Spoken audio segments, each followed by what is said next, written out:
James arrived at the mall early on a Saturday morning, hoping to grab a gift for his wife's birthday.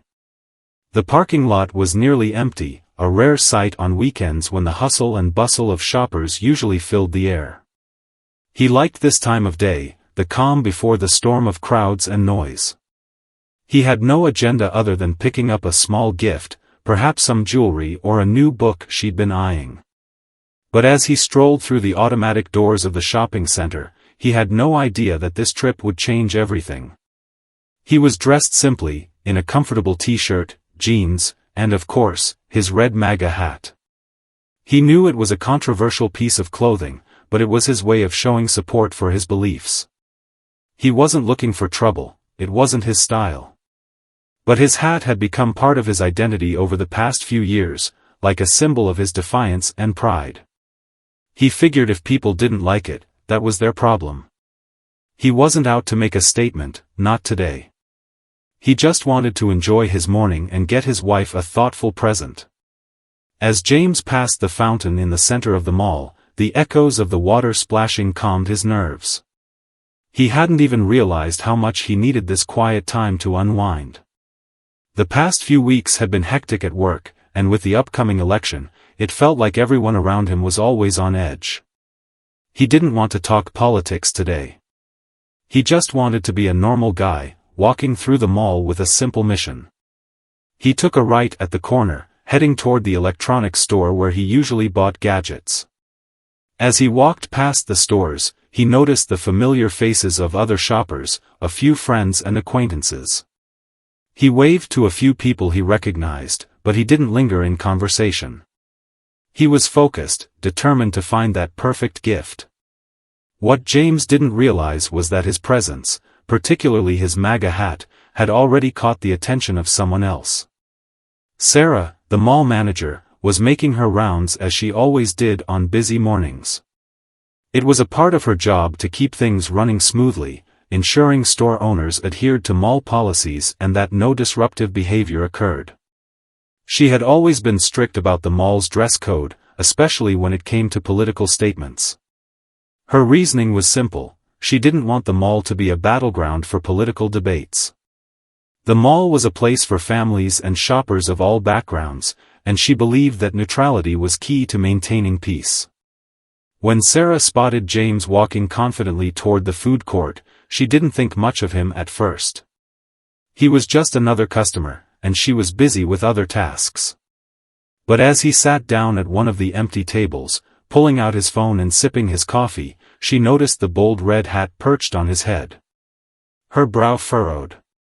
She had seen these hats before, often stirring up debates between customers. She knew immediately what it meant, and while she personally didn't have strong feelings one way or the other, she knew that the mall's policies didn't allow political paraphernalia, especially ones as divisive as this. The tension in the air seemed to grow heavier with every minute that passed. Sarah watched James for a moment, considering her options. She could let it slide, ignore the policy for the day, and let him enjoy his coffee. But she knew deep down that this could cause problems later. She didn't want to be the manager who turned a blind eye to rules just because of a simple hat. She had a responsibility to maintain neutrality, to keep the peace.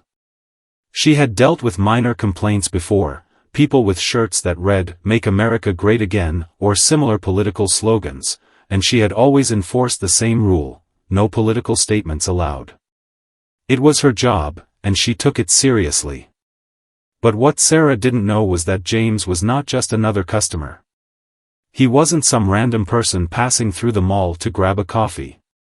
He had been a local for years, part of the community, and had worked hard to get to where he was in life.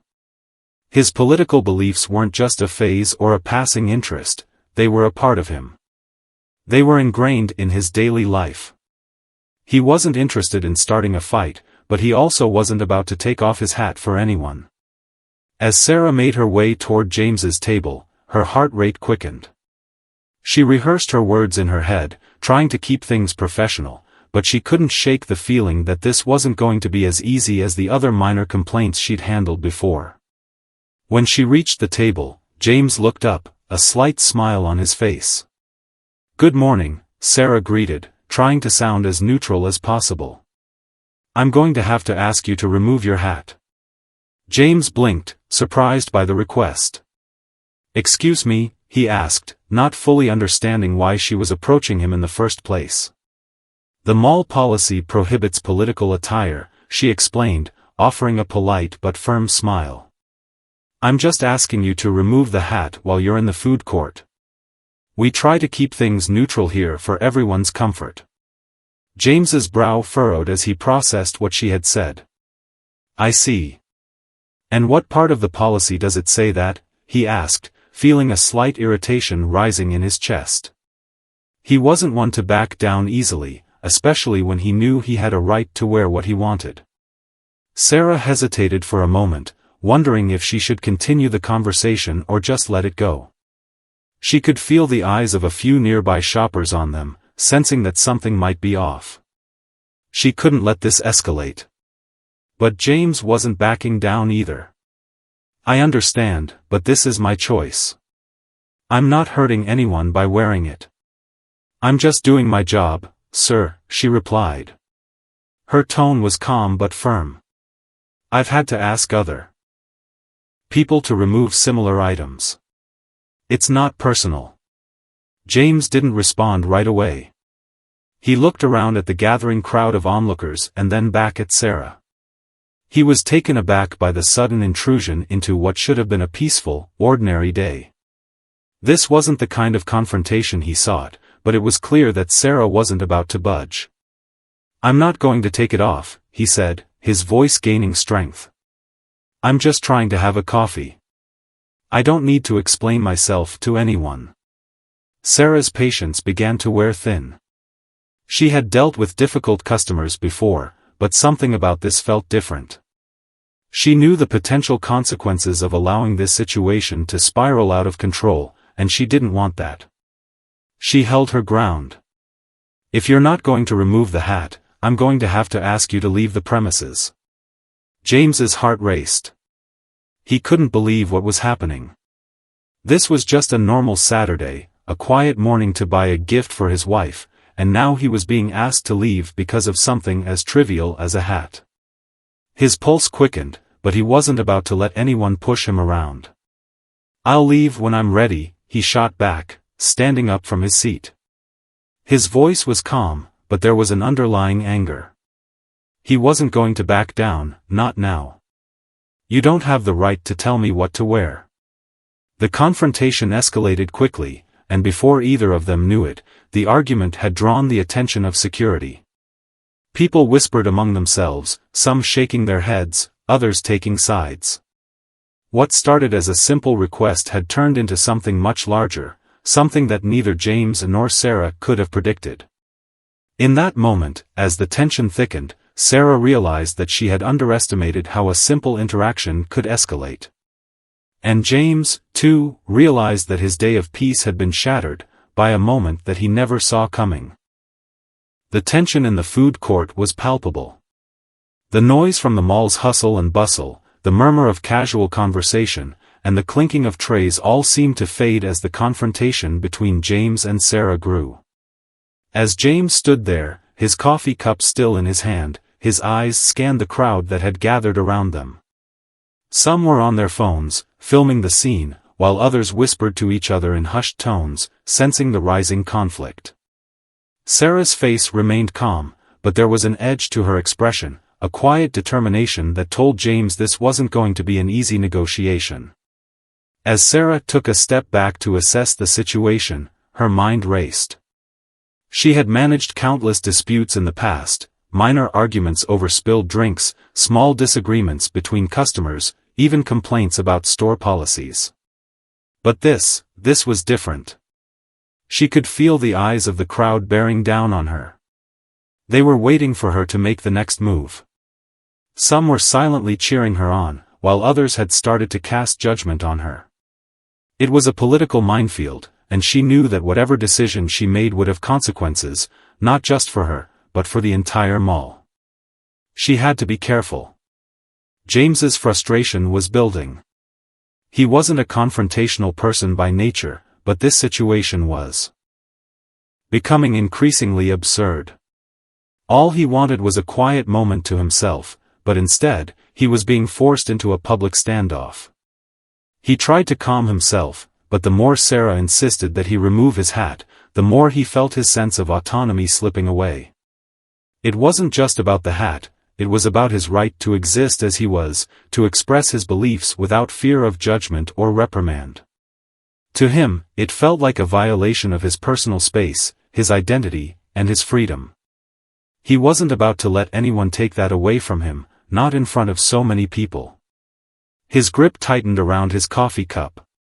He could feel the heat from the drink seeping into his palm, but it was the least of his concerns now. He locked eyes with Sarah, trying to read her. She seemed determined, but there was a flicker of uncertainty in her gaze. It was brief, almost imperceptible, but James noticed it. He wasn't sure if it meant she was second-guessing herself or if she was just tired of dealing with him. Either way, it didn't matter. She had made her stance clear, and now it was his turn to make his. "I'm not going to remove my hat," James repeated, his voice steady but firm. "You can't just tell people what to wear, Sarah. That's not right. I'm not breaking any laws. I'm not causing trouble." Sarah took a deep breath, trying to hold her composure. Her job was to enforce the mall's rules, and she had done so without question for years. But now, faced with a situation she had never anticipated, she began to doubt whether her approach was the right one. She had never been in this position before. She had never had to enforce a policy that seemed so personally charged. She had seen political disagreements tear communities apart, but she had never thought she would be the one caught in the middle of one. "You're right," she said, her voice softening. "You're not breaking any laws. But this isn't about legality, James. It's about maintaining a neutral space. The mall is a place for everyone, regardless of their politics. We can't have people walking around making statements like this. It could create conflict. It could." "I'm not trying to create conflict," James interrupted, his voice rising. "I just want to sit here and enjoy my coffee. But you're making it about something else. This is my right. Why should I be made to feel like I'm doing something wrong for wearing this hat?" The mall security guards had arrived by now, standing off to the side, waiting for instructions.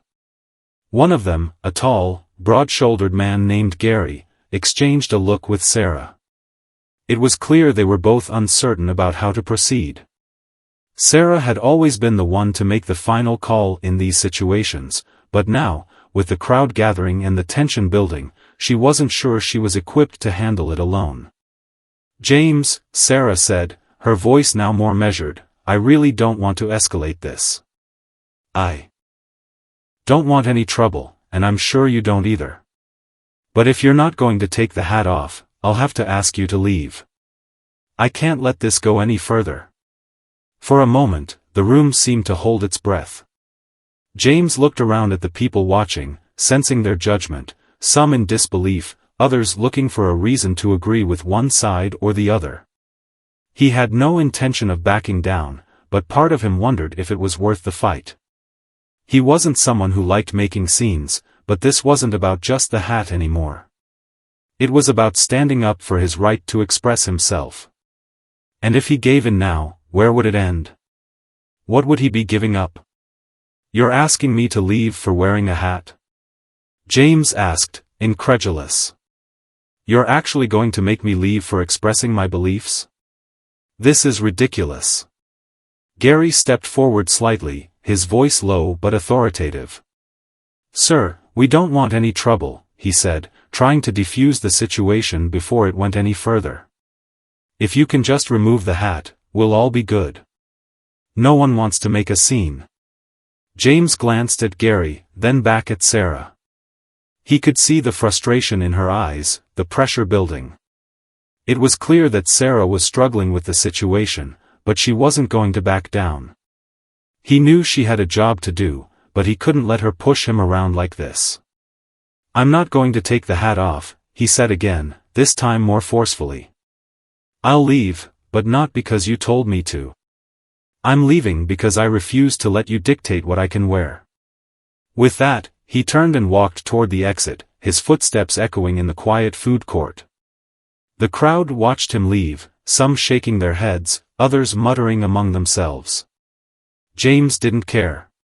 His mind was racing as he walked out of the mall, the weight of the situation settling over him.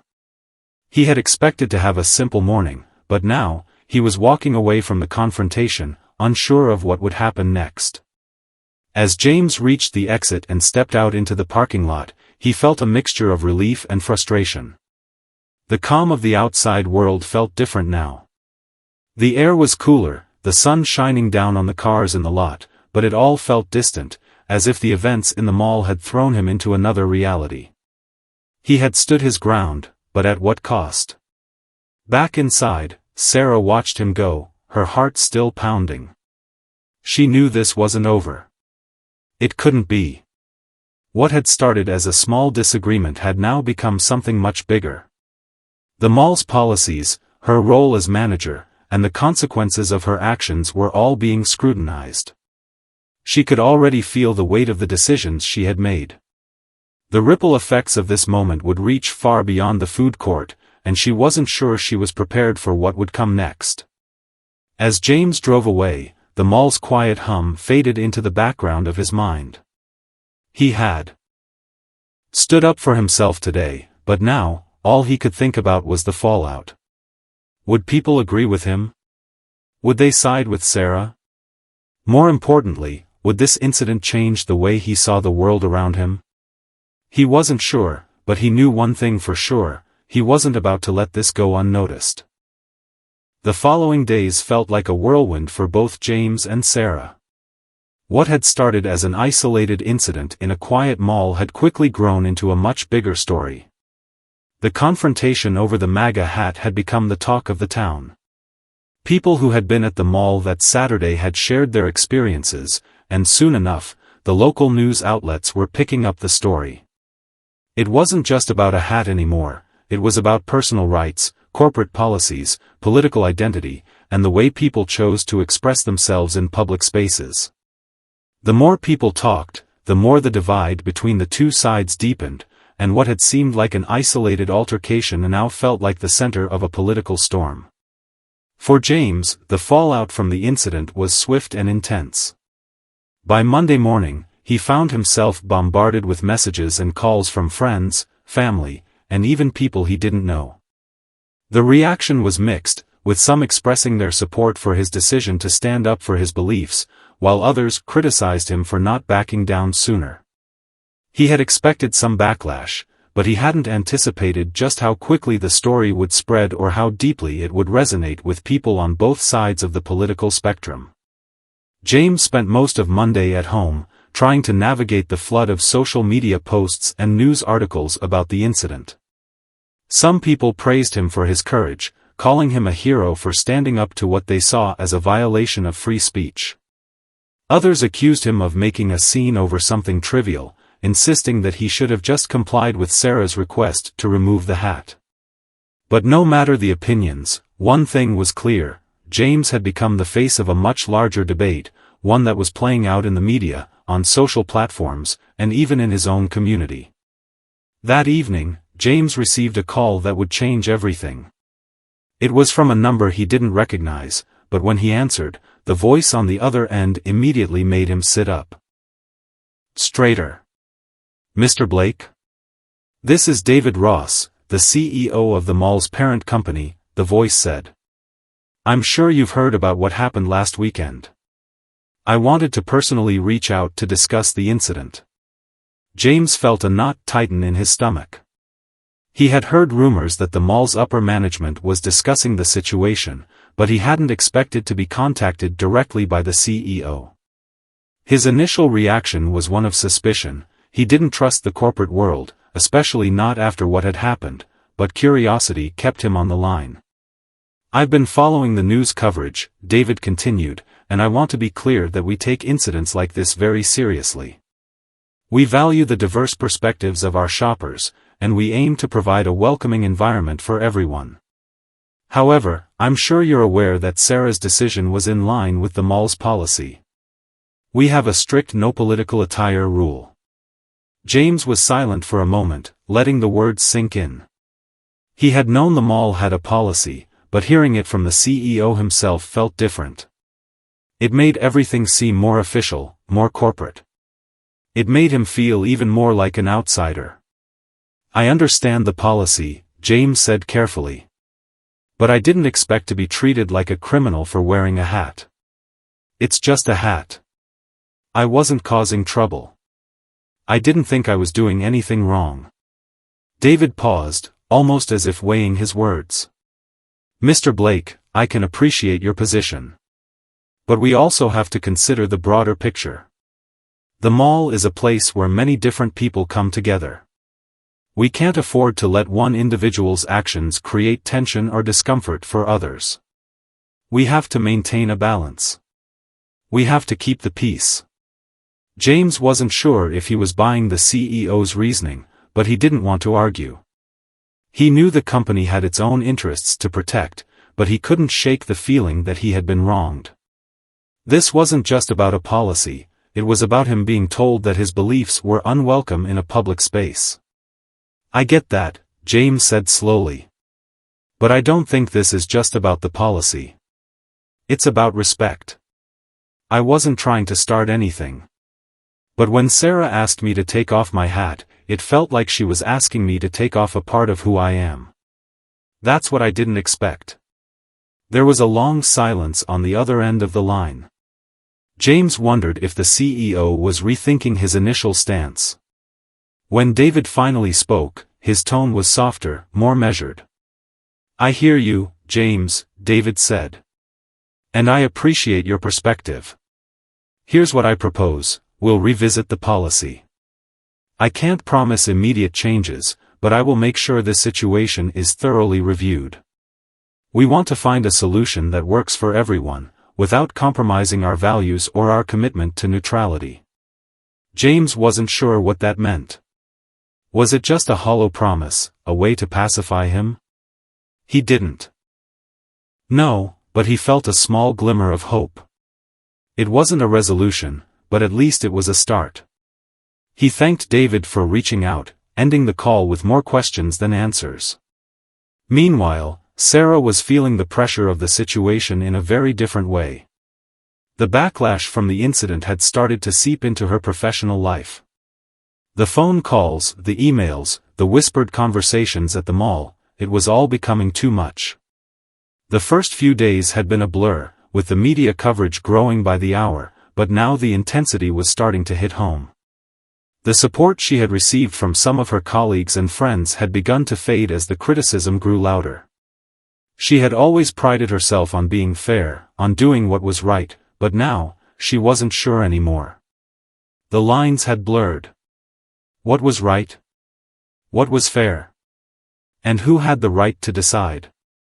She had received several angry messages from customers, some accusing her of being intolerant, others expressing their support for the mall's policy.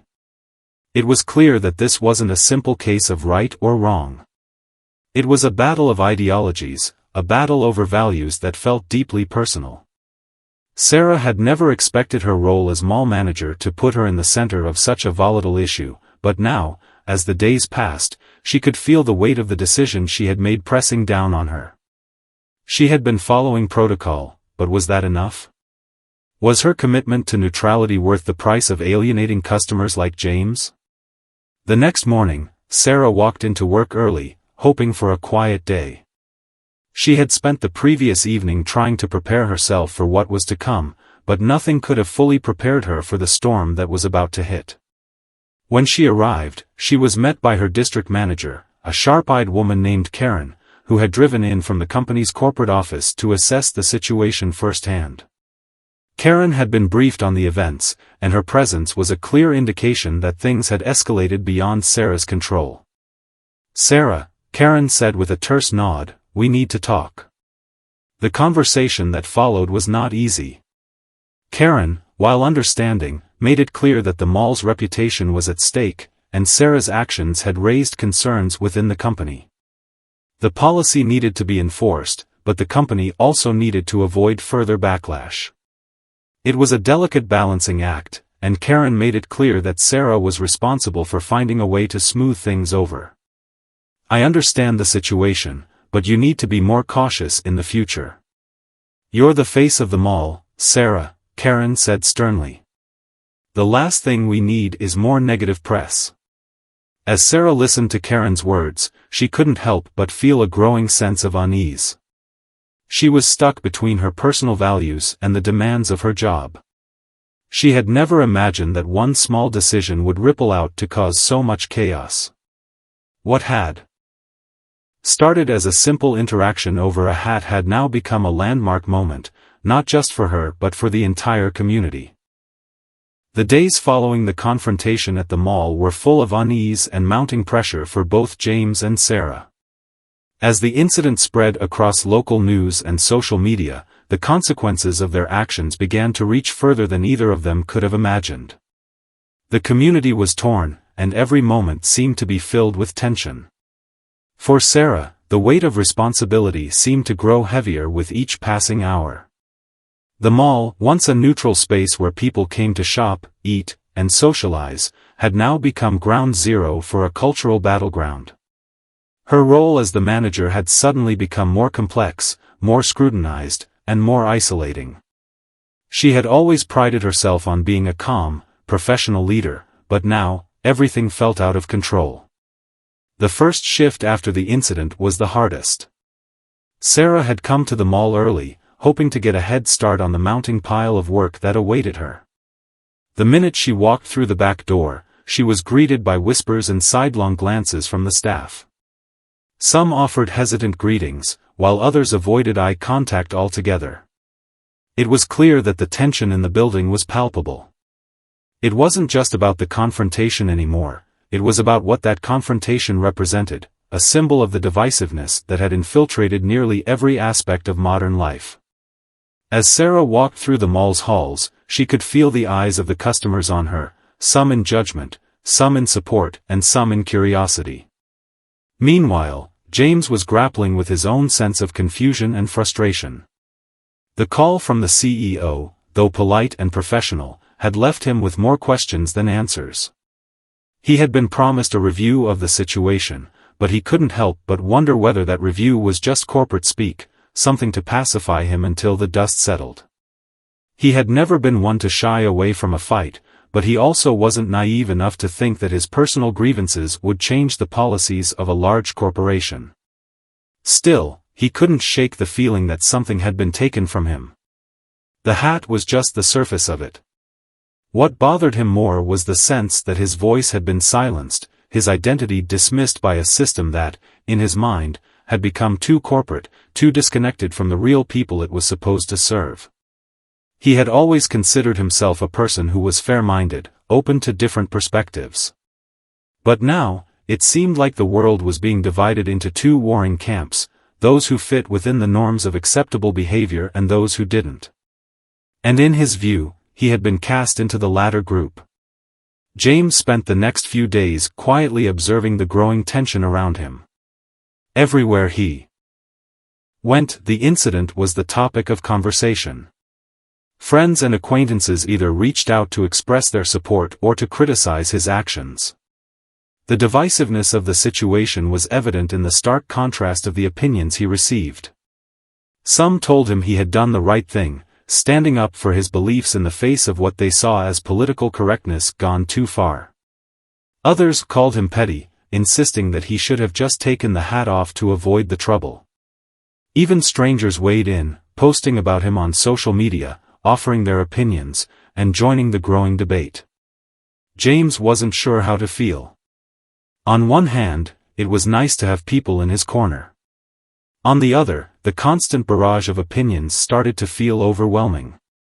He hadn't expected to become a symbol of anything, let alone the focal point of such a divisive issue. All he had wanted was a peaceful moment in the food court. He didn't want to be a part of the ongoing culture wars, but here he was, dragged into a fight he hadn't started and wasn't sure how to end. As the week wore on, things began to escalate further. Sarah had to face the consequences of her actions head-on. The media kept calling. Reporters from the local TV station came to the mall to ask for statements. Some customers boycotted the mall, citing their disagreement with the way James had been treated. Others were demanding that Sarah be fired for what they saw as an overreach of her authority. She had never imagined that such a simple interaction could lead to so much unrest. Sarah tried to remain composed, but the strain was starting to show. She spent hours on the phone with the corporate office, trying to explain her actions, trying to make it clear that she was just doing her job. But the more she explained, the more she realized that no matter how much she justified herself, she couldn't escape the judgment that had been passed on her. The mall had become a symbol of something much bigger than her, something she hadn't fully grasped when she first made the decision to ask James to leave. The mall's upper management, while acknowledging the tension, had made it clear that Sarah's actions had to be supported. The company had a zero-tolerance policy when it came to political statements in the mall, and Sarah had merely followed protocol. But as the days went by, Sarah started to question whether following that protocol had been the right decision. The policy had been in place for years, but it had never been tested in such a way. No one had ever imagined a scenario like this one. She had believed that the rules were clear-cut, but now, they seemed to have caused more harm than good. She felt trapped, as though the very rules she had always followed were the ones that had led her into this mess. Sarah tried to find solace in her work, but the pressure continued to mount. When she wasn't fielding calls from the corporate office or the media, she was trying to manage the growing hostility from both customers and staff. Some employees were sympathetic to her situation, but others were angry, questioning why she hadn't handled the situation differently. It seemed like everyone had an opinion on what had happened, but no one seemed to be offering any real solutions. It wasn't just the mall's reputation that was on the line anymore, it was Sarah's career. The calls from corporate had been less about supporting her and more about monitoring the situation closely, making sure she didn't make any more missteps. Sarah had always been a dedicated employee, and she had worked hard to build a solid relationship with her team and the mall's patrons. But now, she couldn't shake the feeling that she was being watched, her every move scrutinized. She had become the face of a controversial decision, and no matter what she did, there was no escaping the spotlight. One morning, Sarah found herself sitting in her office, staring at her phone. A new message had just come in, this time, from James. She hesitated before opening it, unsure of what to expect. When she read it, her heart skipped a beat. It was a simple message, "I want to talk." The request threw her off guard. She hadn't expected James to reach out to her, let alone ask for a conversation. Her first instinct was to ignore it. After all, what was there to talk about? She had already followed the rules, and there was no going back now. But something in the message made her pause. Maybe it was the tone, or maybe it was the fact that she, too, was starting to question everything that had happened. Sarah knew that this conversation could be the first step in either repairing the damage or digging the divide even deeper. She had to choose her next steps carefully. Later that afternoon, Sarah agreed to meet James. She wasn't sure what the outcome would be, but the tension between them had gone on long enough. Neither of them had asked for this conflict, but now, it seemed like the only way forward was to face it head-on. Sarah didn't know what she was expecting from the meeting, but she hoped, at the very least, it would bring some clarity. They met at a quiet cafe, away from the prying eyes of the mall and the media. As Sarah walked in, she saw James sitting at a corner table, his arms crossed over his chest. He looked calmer than he had the last time she saw him, but there was still a fire in his eyes. It was clear that the anger had not dissipated. Neither of them spoke immediately, each unsure of where to begin. But after a long silence, James broke it. "You know," he said, looking her directly in the eye, "I don't want to keep fighting. But I don't think what happened was right. And I don't think anyone, especially you, should have to go through what you've been through because of it." Sarah didn't know what to say. She had expected him to come in with anger, to accuse her of being a villain. But instead, his words seemed almost understanding. It caught her off guard. Maybe, just maybe, there was a way to resolve this, not by choosing sides, but by finding common ground. She took a deep breath, feeling the tension in her chest ease slightly. "I never meant for any of this to happen," Sarah said quietly. "I was just doing my job. But I see now that the way I handled it wasn't right. I wish I could go back and do things differently." James nodded slowly, his gaze softening. "I think we all wish we could go back and change things sometimes. But that's not always possible." They both sat in silence for a moment, as if contemplating what the next step might be. It wasn't a resolution yet, but it was the beginning of something that neither of them had expected. Both had found themselves at the center of a storm, but perhaps, just perhaps, they could be the ones to steer the ship back toward calmer waters. The meeting between Sarah and James marked the beginning of a subtle shift, one that neither of them fully understood at the time, but both would come to realize had the potential to reshape everything. The days after their conversation were filled with quiet contemplation and unexpected turns. Sarah went back to her daily routine at the mall, but there was a change in her. The pressure she had felt before, the weight of being the villain in a growing public debate, was now tempered by a sense of responsibility to do better, to find a way forward. She had been so focused on maintaining control, on upholding the rules that had always been clear-cut in her mind, that she had never truly stopped to consider how those rules affected the people they were meant to serve.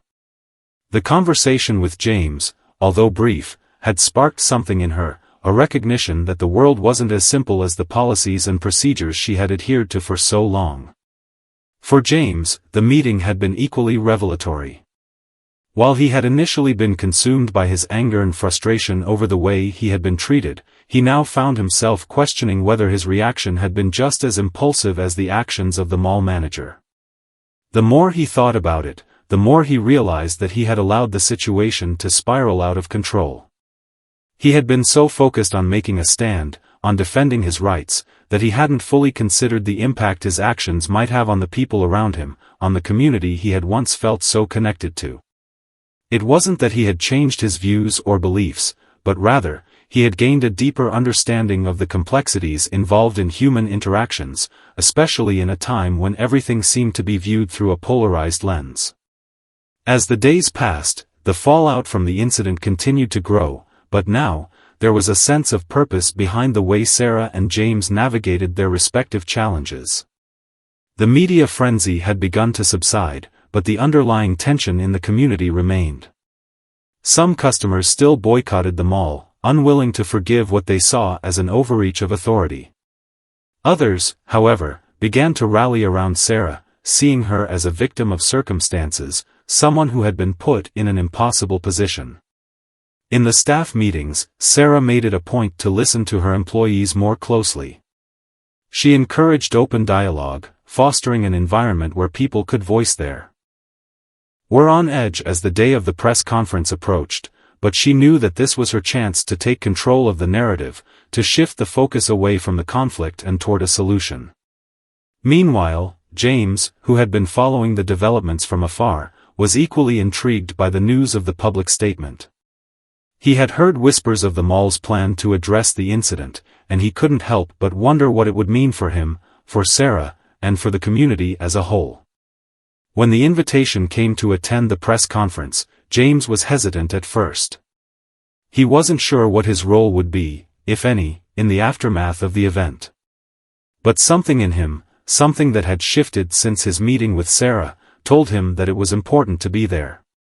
Not just to make a point, but to witness the process of reconciliation, to see whether they could move beyond the division that had defined the situation for so long. The day of the press conference arrived, and the atmosphere at the mall was electric. The media had gathered in a small conference room, their cameras trained on the podium at the front.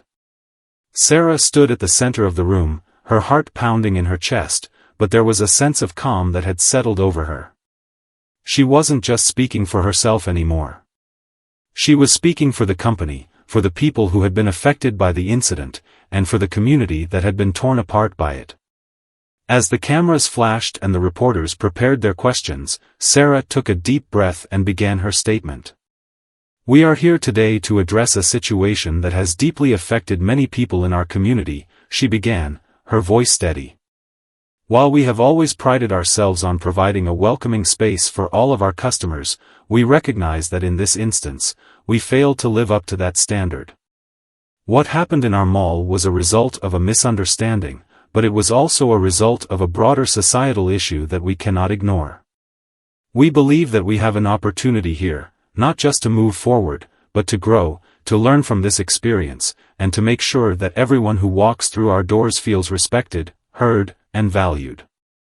As Sarah spoke, she couldn't help but glance over at James, who was sitting in the front row, watching her with a quiet intensity.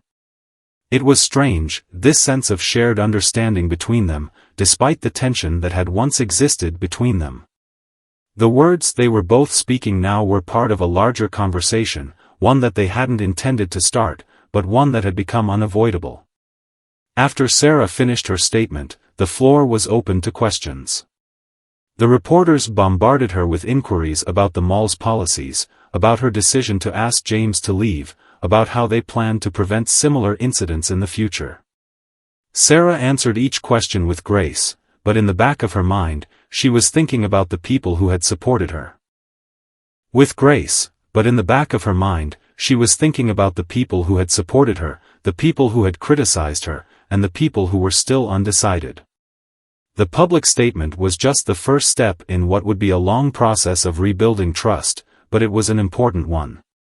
As the press conference came to a close, James stood up and approached Sarah. She looked at him, surprised but not entirely shocked. He extended his hand to her, a gesture that was more symbolic than anything else. "I appreciate you doing this," he said quietly. "It means more than you know."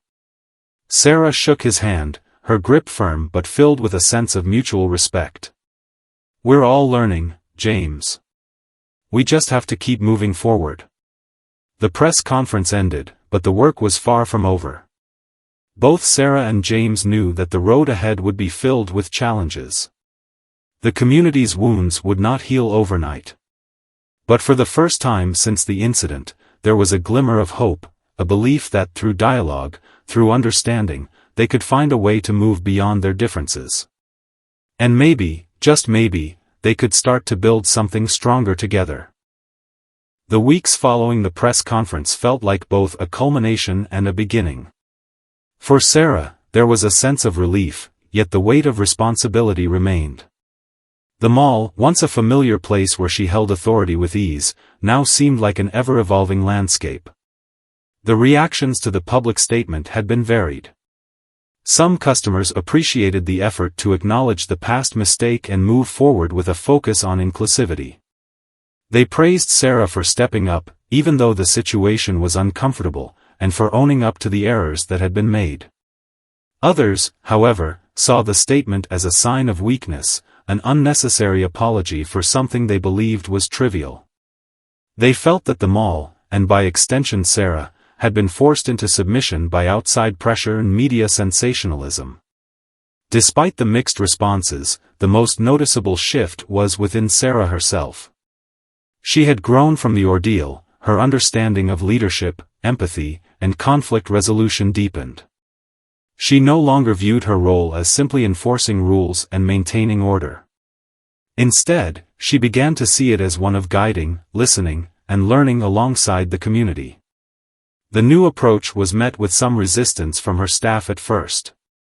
There were those who still believed in the old ways, the rules and systems that had worked for years without question. They struggled to adapt to this new, more flexible approach that prioritized understanding over authority.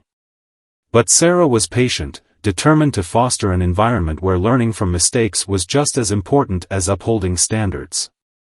She spent time with her employees, discussing the importance of treating every customer with respect and taking the time to understand their perspectives.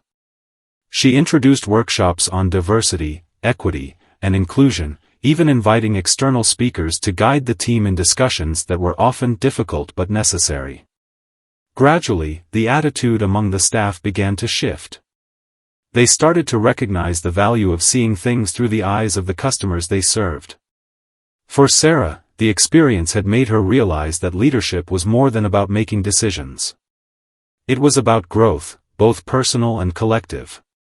James, on the other hand, was also changed by the experience, but in a way he hadn't expected. When he first stood up at the press conference, he had been motivated by a sense of justice and righteousness. He wanted to ensure that the incident was properly addressed and that the mall understood the gravity of their mistake. But as the weeks wore on, he began to question whether his actions had been as constructive as he had believed. The fiery passion that had initially driven him started to fade, replaced by a more measured approach. He realized that his anger had been just as much of a force as the mall's initial response, and he began to wonder if there had been a way to navigate the situation without it spiraling to such extremes. James still believed in standing up for his principles, but he also understood now that confrontation was not the only path to resolution.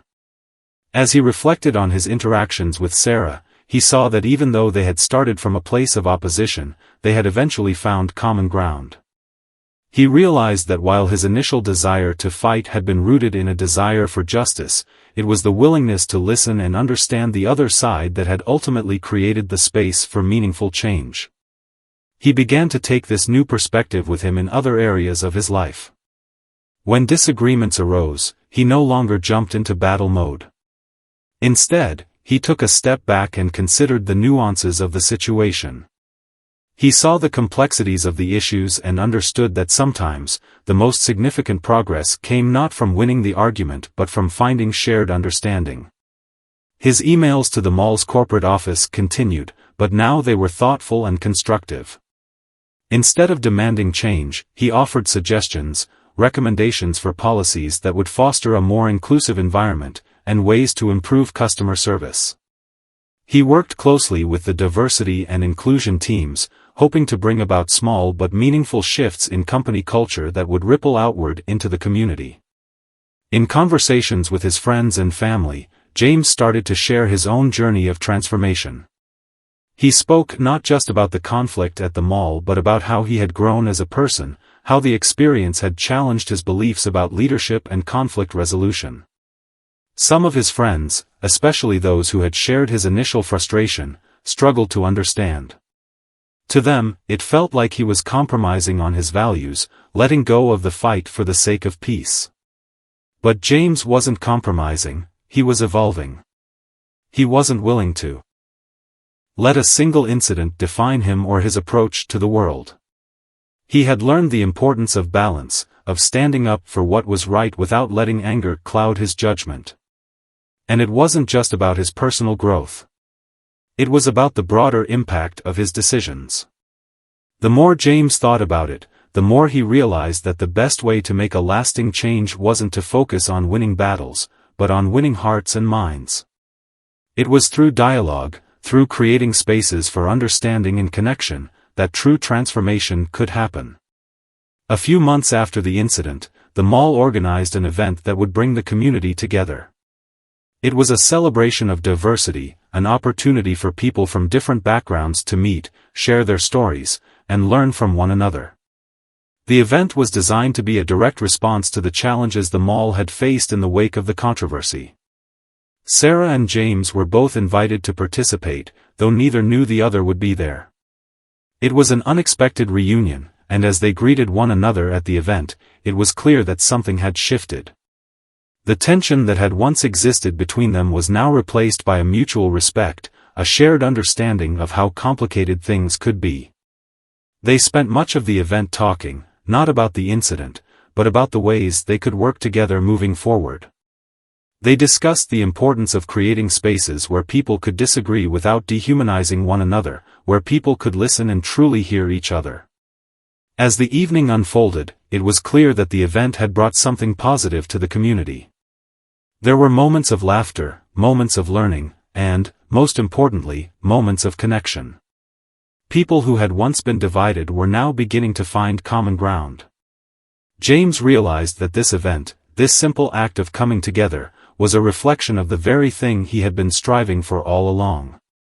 It was not about fighting for a cause or winning an argument, it was about creating opportunities for people to see each other as human beings, to understand their stories, their struggles, and their victories. For Sarah, the event marked the culmination of everything she had worked toward since the incident. The feedback she received from customers and staff was overwhelmingly positive. People appreciated that the mall had gone beyond just offering a public apology, they had taken real steps to foster inclusivity and understanding. But even as she received accolades for her efforts, Sarah knew the work wasn't done. The real change, the kind that would last, would come over time. It would come through the actions that followed the words, through the daily decisions that were made by herself, her staff, and the community. And she was ready for that. By the time the event ended, both Sarah and James had come to a shared realization that sometimes, the most profound lessons in life come from the most unexpected places. The conflict that had once seemed so divisive had opened doors to new opportunities for growth, connection, and understanding.